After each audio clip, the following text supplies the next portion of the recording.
Hello, people. The newest edition of Psychology Today, which I'm typically very mixed on.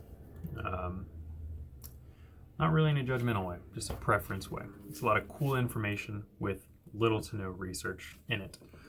And what I mean by that is not a lot of citations, and I really like citations. I know it's more of a magazine, but nonetheless, we'll talk about it a little bit in spurts, different videos.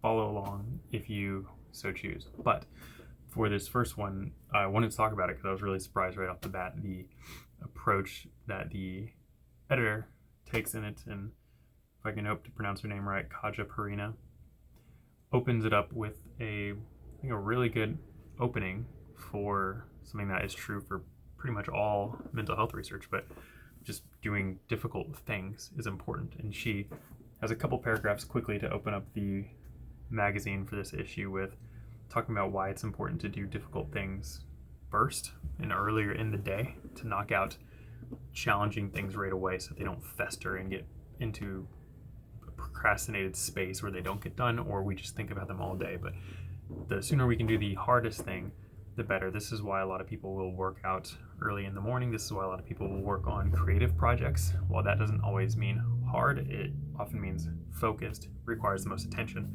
The things that are going to be the most distracting, the most important things to make sure are done before you go to bed. It's pretty fantastic, and I love to see the initial approach to start off this month. I guess not this month, it's December's month that we have now for some reason. So a lot of this month's readings focus on perfectionism.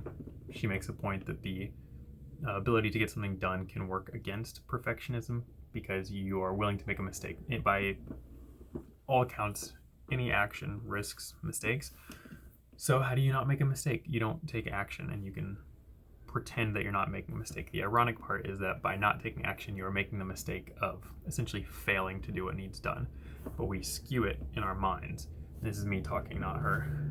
So avoiding that skew, I think, is a really big deal for a lot of people. Just get the hard thing done. And I speak to myself a lot with this because I'm very hit or miss whether I'm good at that or not. So it's just good information overall. So making sure that you are avoiding perfectionism by just doing something and risking not doing it well.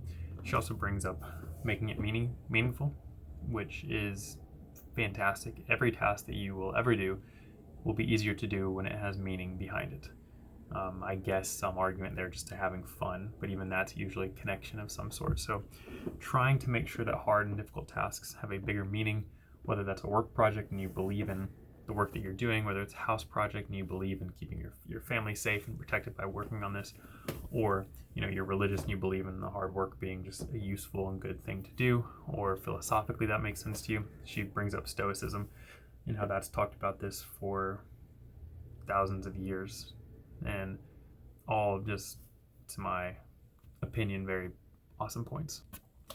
She wraps up by essentially just focusing on, again, making sure you find meaning in the difficult things and recognizing that the things that we do that are difficult stretch us in healthy ways, that it's not actually going to be useful to only do easy things, but doing hard things, doing difficult things will stretch you to be a better person. And the more that you can attach those to meaningful things, pretty good stuff. So take that encouragement, and we'll see you on the next one.